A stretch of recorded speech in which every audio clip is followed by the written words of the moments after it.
This week marks Joe Biden's first 100 days as president of the United States of America. If we're to describe everything that has happened over these 100 days, policy-wise and socially, I'm going to go ahead and say it's been a mixed bag. Some of these things I'm not placing on him precisely because things like immigration, that's been a problem long before Joe Biden was inaugurated that we haven't fixed and probably won't fix before he leaves office, even if he gets another term. Gun control. Our problem with mass shootings is ridiculous. We are a laughingstock of the world. Our problems with police brutality is ridiculous. We're a laughingstock of the world. But again, I can't pin this on Joe. Congress hasn't done their job to even put teeth into the laws we already have in the books.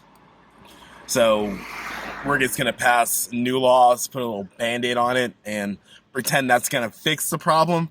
I mean, whether you're going to call it a mental health crisis, you're going to say it's because of the weapons that are on the street that are legal, or the gun show loophole. It doesn't matter. It's a problem. Everybody admits that it's a problem. So, taking those things out, let's talk about what the Biden administration has done. First and foremost, COVID. See, this is something that I can give Trump credit for because he does what he does best. He pulled out his credit card and he got the ball rolling on all the vaccines. So Joe's job when he came in was to get the vaccines in arms.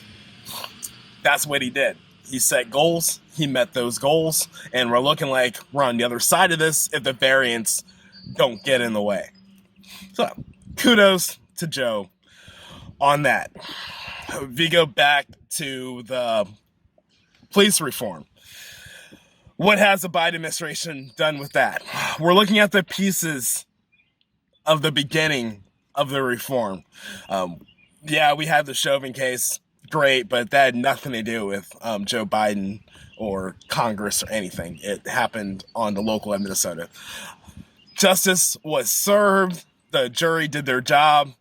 Chauvin's in jail. Great job. Nothing to do with Joe. What his administration has done, Merrick Garland opened an investigation to Louisville, specifically because of the Breonna Taylor case. There was some other stuff going on, but that's the biggest fish in this. When cops busted into her apartment with a warrant that was bad, and they killed her while she was sleeping, and her boyfriend fired back. They originally tried to charge him, but he ended up getting a payout and no charges. Breonna Taylor's family has gotten a payout as well. So we got investigations in the Louisville Police Department, and we got investigations in the Minnesota Police Department, Minneapolis, Minnesota, to be specific. So things are getting done. Everything we asked for, because all the protests were not about just going out and dragging police in the street and making them all pay. It was about accountability. When a cop does wrong, we want them to be charged, go to court, receive a fair trial, the same as anybody else. And when they're guilty, we want convictions. Hopefully, this is the ball that will get rolling so that we can have reform in every police department in the United States of America. Because that's what we want. We want reform. Gas prices. I'm sure some of you have felt the pain of the gas pump. But guess what? That's not Joe. I'm sorry. You guys like to blame the president for gas prices. You guys like to praise the president for gas prices, but that's not Joe.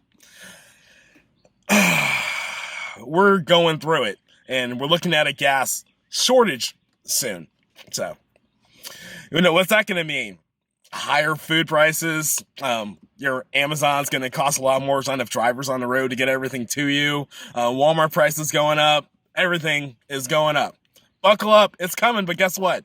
That's not Joe's fault either.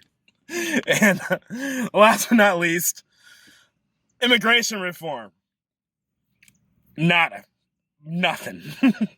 Nothing has been done legislatively for immigration reform, but I'm gonna give Joe a little bit of credit for thinking ahead of the situation by going to these countries that people are fleeing from and trying to make them better so they don't come here at all.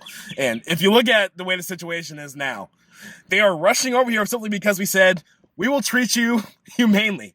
We will treat your children humanely. We will treat the children and the families humanely. Now, treating someone humanely doesn't mean that we open the floodgates and now it's open borders. They can just come in and become a citizen.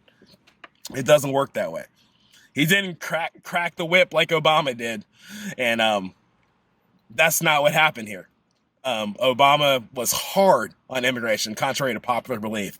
But Joe's seen the damage from that. He saw the damage from the past 4 years. He said, hey, we're going to treat them humanely. If we have unaccompanied minors, we're going to keep them here to reconnect them with their families and not just kick them out where they can be picked up by the coyotes, sex traffickers, drug traffickers, and God knows what happens to them. We just kick them back. And it's caused a backlash because we got all those pictures of these kids stuffed in facilities in the middle of a pandemic. So that's my question I always ask on here. What do we do?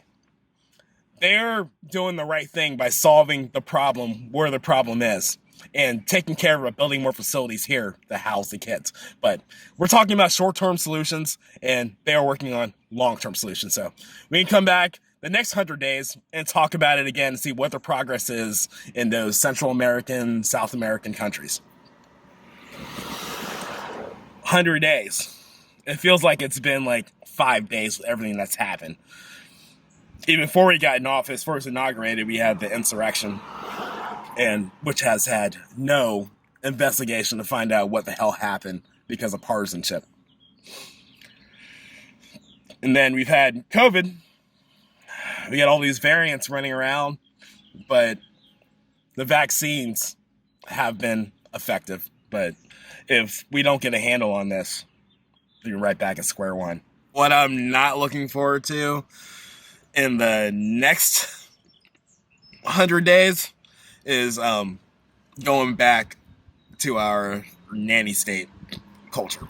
It always feels like whenever there is something that isn't considered healthy, whether it's drugs or alcohol, we just revert to the state of let's ban it.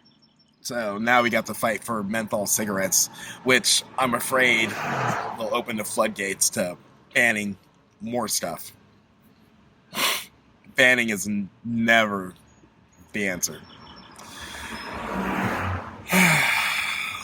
But on that same note, hoping in the next 100 days I can come back and talk about federal marijuana reform. And it really comes down to one thing: take it off the list. Take it off the list, legalize it, make it just accessible for medicine as aspirin is.